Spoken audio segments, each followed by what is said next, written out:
This Torah class is brought to you by TorahAnytime.com. Okay, good morning, Rabbi. We're learning Sefer Zephania, which is a rare limud. We mentioned last week the machlokes between the Abarbanel and the Ibn Ezra as to the identity of Zephania, because it's mentioned here he was the son of Cushi, son of Gedaliah, the son of Amariah, the son of Chizkiah. They asked if they're supposed to use the kitchen. And the Abarbanel was of the opinion that this Chizkiah was not Chizkiah HaMelech, otherwise it would have said Chizkiah HaMelech, Chizkiah Melech Yehuda.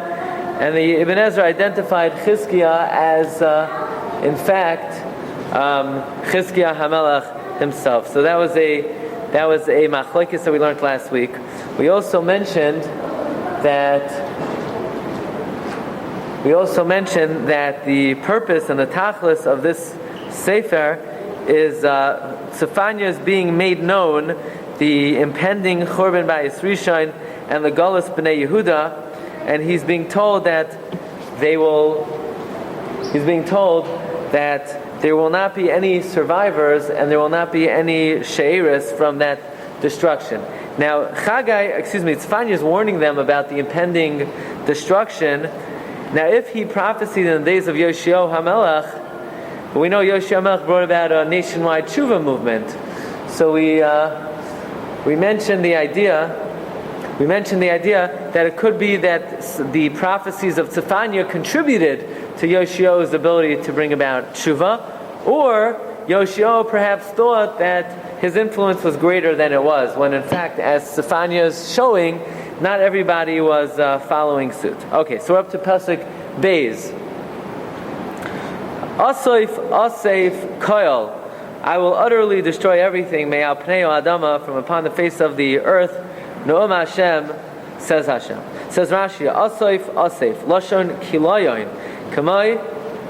Right, literally, Asif is a lashon of gathering, but Rashi says here it's a lashon of destroying, like in Shoftim. It says v'asafta es nafshecha, in by Micha. Now, ve'alef chasra b'teva shniya. The letter Aleph is missing in the second word. In other words, it should say Asif Asif.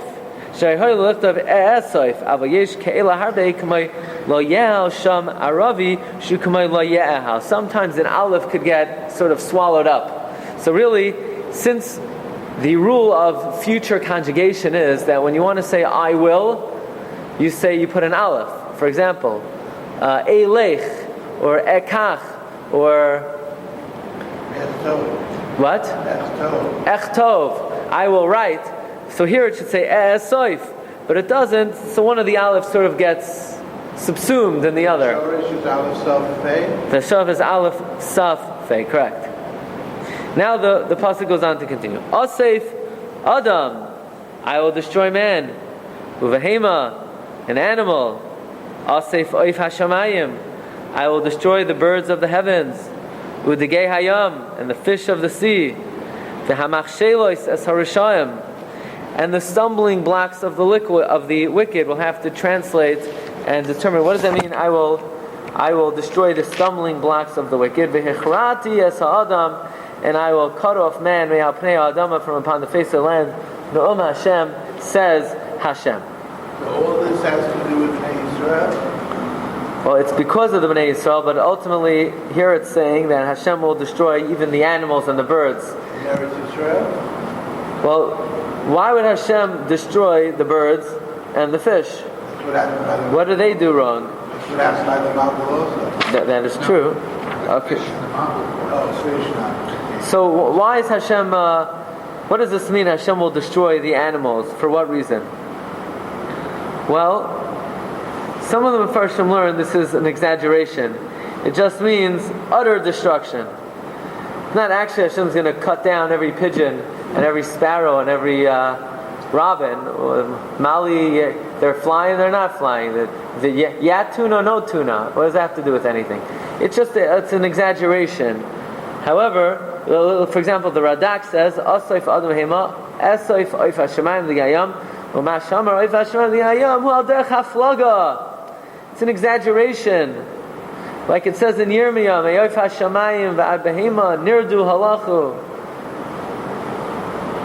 Or in Hosea it says, Kechayas hasodeh cha'oif hashamayim u'degei hayam ye'asefu. So it's just an exaggeration. However, we're going to see, however, the comments of the Abarbanel, who explains this somewhat poetically. Does anyone have an Avodah Zarah on them?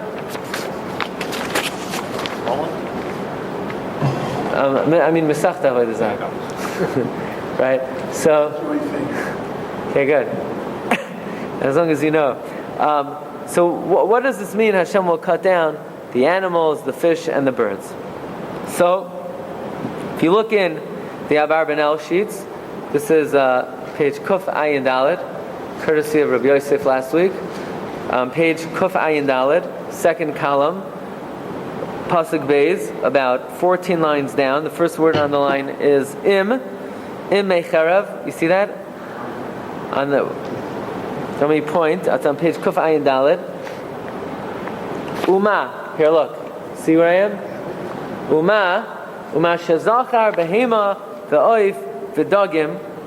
That which mentions the animals, the birds, the fish. Hu kafiha mefarshim al derech haflaga. Mefarshim say it's an exaggeration. Kama sha'amar b'Yirmiyah, like it says in Yirmiyah, oif hashamayim ad behema nadudu halachu. The birds of the heavens and the behema, they wandered and they went. And he quotes other Mefarshim, thank you very much, who say similarly. And he quotes the Radak. He says, many people, says Abarbanel, think that it's like the simple interpretation, that when the Bnei Yehuda were exiled, nadadu me'aleha gam ha'behema va'oif. The animals also left. The animals went into captivity. And birds, by the way, they don't live in the desert. Birds do not live in deserts. Birds only live around people. Because they need food. They need leftovers of food. They need plants and fruits. Says Abarbanel, I disagree with all that. I disagree that the fish and the birds and the animals went into Gullus. It's one thing, the people went into captivity, so what? The animals leave because they captured the animals also, and they took them in chains into Gullus, and they took all the birds left. There are many birds that do live in the wilderness. Says Abarbanel, let me explain to you the meaning of this pasuk, that I will destroy the behemoths, the fish, and the birds. And that is, says Abarbanel, it's all allegorical. The different types of animals and birds and fish represent different class of people. So for example, who are the behemoths? He says, all the above explanations are very far in my mind. The pshat hakasav in the simple interpretation. Avol she'inyan habehema v'ha'oif v'hadagim haya dibur hamshali. The animals and the birds and the fish it's all a parable.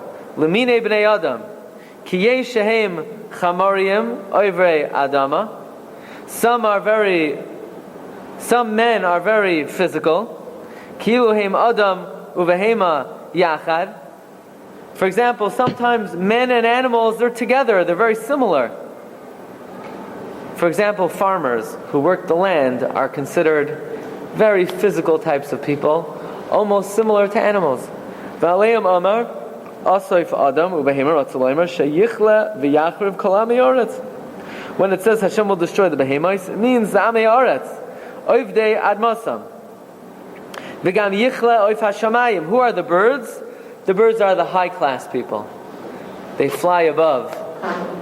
People who live the good life, The malachim and the sarim, asher yagbiu uf, b'memshatam. And who are the fish? The fish are people immersed in taiva and in gezela, and an arayos. V'gam yichla digei hayam.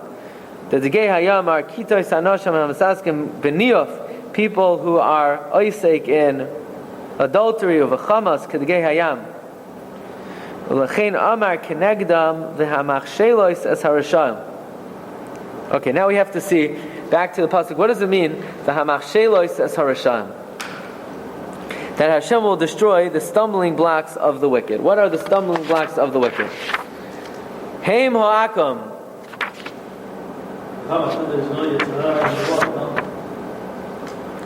We're not talking about Torah, we're talking about during Bayis Rishon.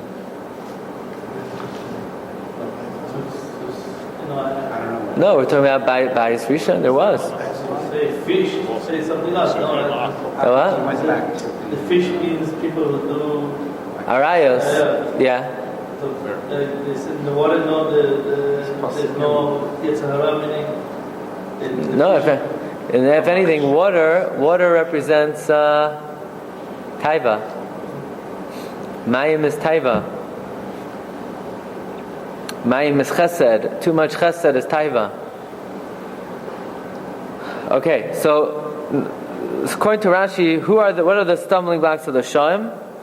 Heim ha'akum. Heim ha'akum. Let us see the Malbim Pasuk Gimel. V'chrati es ha'adam v'hamachsheloif. Yasoif es hamachshelois im Rishayim. They will destroy. Please don't interrupt to ask where we are, okay? Because I'll. V'hamachshelois yasoif es hamachshelois im harishayim.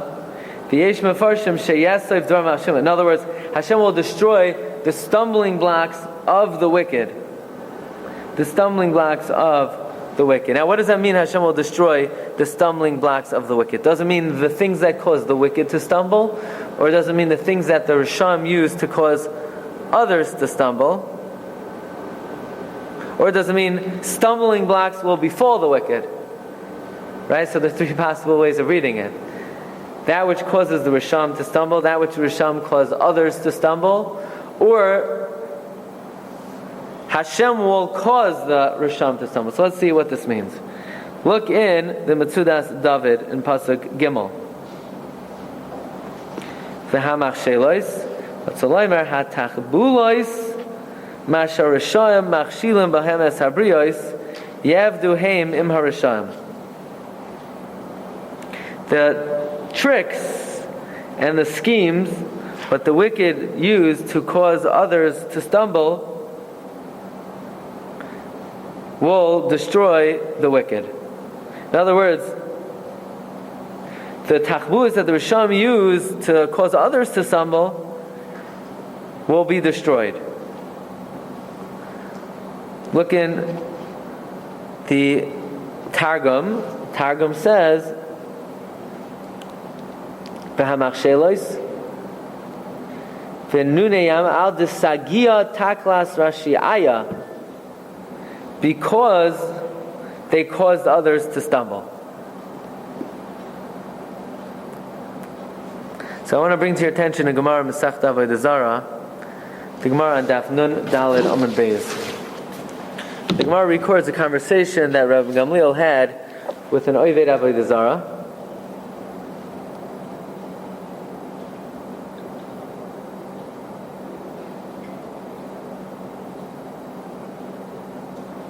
Shal Philusuf Echad Esem Gamliel. What's a Philusuf? Philosopher. Ask Gamliel. Chasuv b'taraschem ki Hashem lekecha ish oichlahu el kana. It says Hashem is a all-consuming fire. He's a zealous God. Who does Hashem jealous against? The idol worshippers. It says Me'ma miskan ba'ivadeh ve'en miskan ba. So the philosopher asks, I've been sitting and pondering this issue. When God sees people serving idols, who does He destroy? He destroys the people. He shouldn't destroy the people. He should destroy the idol. Amar Leir, Gamliel said, let me explain to you what this is analogous to. Lemelech basar v'dam. to a king of flesh and blood. Shahayaloi ben Echad, he had one son.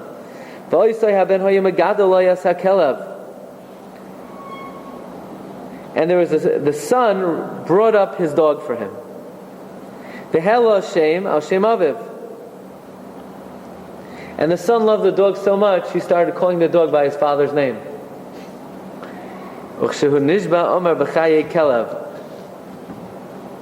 And when he would swear not by the life of his father, he would swear by the life of his dog. So he apparently revered the dog more than he revered his father. Abba, the father, Kishashama Amelech, when the king hears, who's the king going to be upset at? The dog or his kid? His kid. The dog didn't do anything wrong, it's his kid. Ala benu kois, ala kelfu kois. Have Amar ala benu kois. Amar loi kelev atakari oisa v'ale yesh ba mamish. Amar loi umar roas. In other words, the Gamliel asked the philosopher, why are you bothered by why God takes revenge against the idol worshippers and he doesn't take revenge against the idols itself? So one time there's a fire in our city, and every single house burnt down with the exception of the house of Avodah Zarah. And I don't understand, why is God getting angry at the people who worship the Avodah Zarah? He should have gotten angry at the thing that they worship. He says, Rabbi, the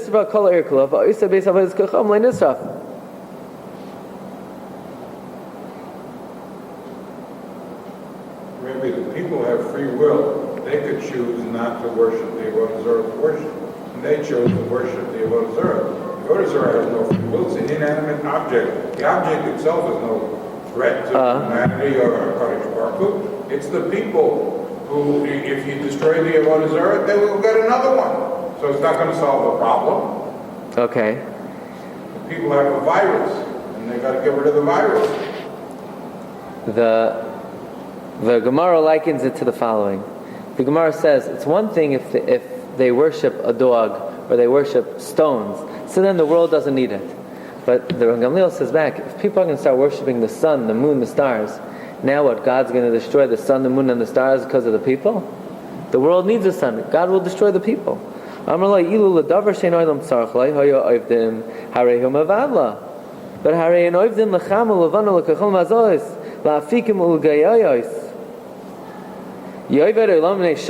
God destroy the world because of fools? And then the Gemara brings in the pasuk we just learned. It says in Zephania, Esoif, Esoif, kol me'al pnei adam anu Hashem. Esoif adam uvahema. Esoif oif hashamayim d'gei hayam. V'hamachshelos ha-sorsham. V'chim ibnei shorsham nechshalim bohen. Because the wicked stumble, yavdam in ha'olam, they should be destroyed. V'haloi la'adam hein oivdim. But they're worshipping man. So if they worship man, what am I going to do? Destroy everything that they worship? No. V'echrati es ha'adam. I'll destroy them. In other words, the Gemara is reading the pasuk like this: Asayf adam of him asayf ajran the game sham. Am I going to destroy everything that causes the wicked to stumble?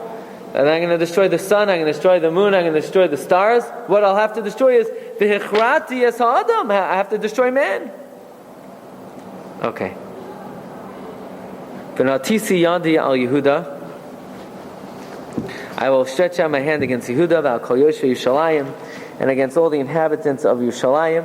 V'hichrati min ha'makam hazeh, cut off from this place as sha'ar abal, whatever remnant of Baal there is, whatever she'eris of Baal there is. As Shem HaKamarim, the name of the priests, Im HaKohanim, with the priests that worship with the Kaimrim. V'yes HaMishtachavim al Hagagos, those who bow down on the roofs. L'tzva HaShamayim, to the constellations of heaven.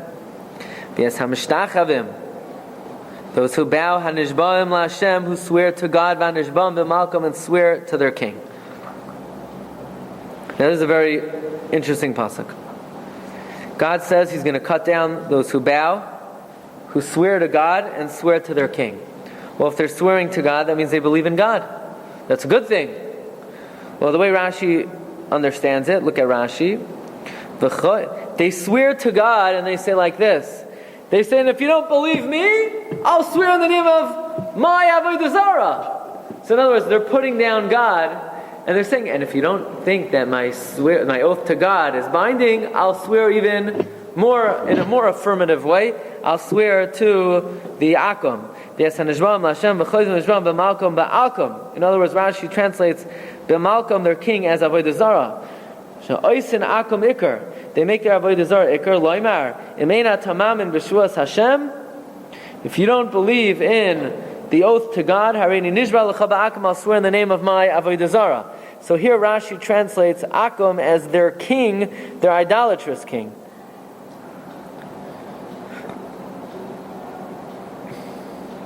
Look in the Marikara.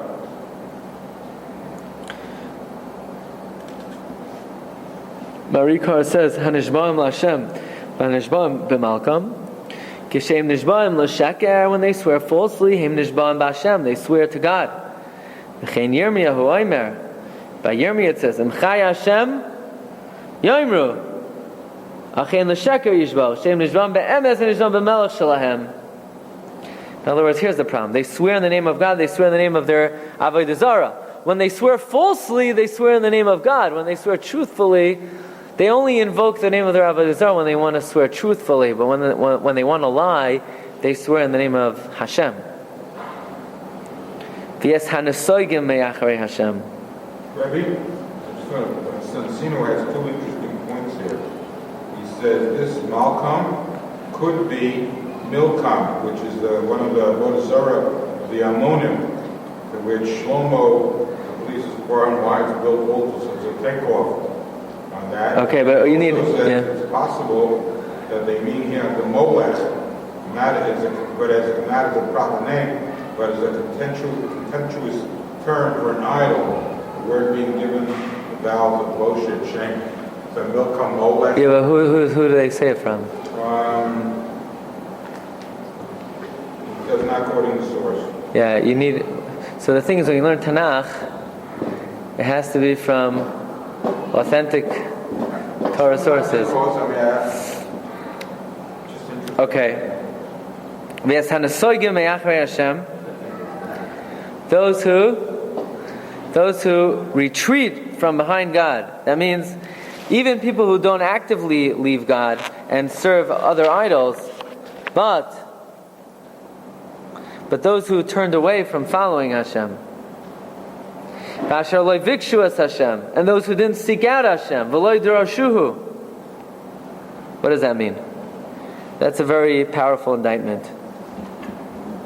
Even someone who doesn't abandon Hashem and he keeps all the mitzvahs, it's not enough. You have to actively seek out Hashem. What do you mean? I do whatever I have to do. Send my kids to yeshiva, I keep Shabbos, I do the mitzvahs. No. Are you actively seeking out Hashem? Otherwise you're not on the right list. Then, says Rebbeinu Shalom, all these people, they don't make it through. Bikshu Hashem v'loy darshu, says Radak, v'loy darshu. V'yafa pishlo yavdu akum, elo sha'imrim bilvavam lo yetiv Hashem, v'lo yeda, matayel esuru shoysai. Ulavakish mafan of those who say Hashem doesn't know. And what benefit is to seek them out? All these individuals are among those who will not make it through. Has mibnei Hashem Elokim, silent before God. Ki karov yom Hashem, the day of God is approaching. Ki heichen Hashem zavach, God is preparing the slaughter. Hikdish kiruav, and He has invited His guests. That means Rashi says, Zimein chayaloisav liyomayid, He has prepared His army for the appointed time. So what does this mean? What kind of slaughter will there be?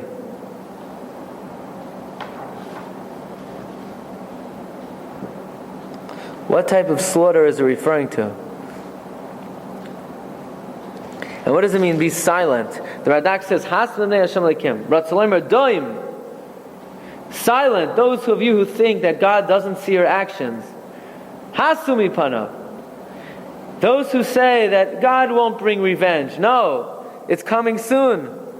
Be silent from thinking that God doesn't know what your actions and your thoughts are. Be silent from thinking that God's retribution is long awaiting. No, it's coming soon.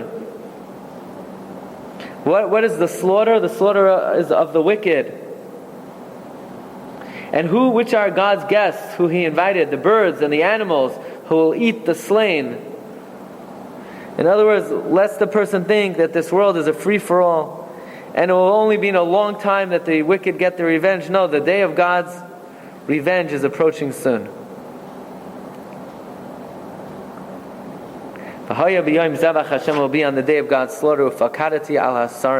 Hashem will visit upon the princes, the Bnei Hamelech, and the sons of the king. And all those who don the cloak of the Gentile. Mirza Hashem, we'll have to see next week. What is this referring to? Those who don the cloak of the Gentile. Okay? Everybody say? Have a good day. You've just experienced another Torah class brought to you by TorahAnytime.com.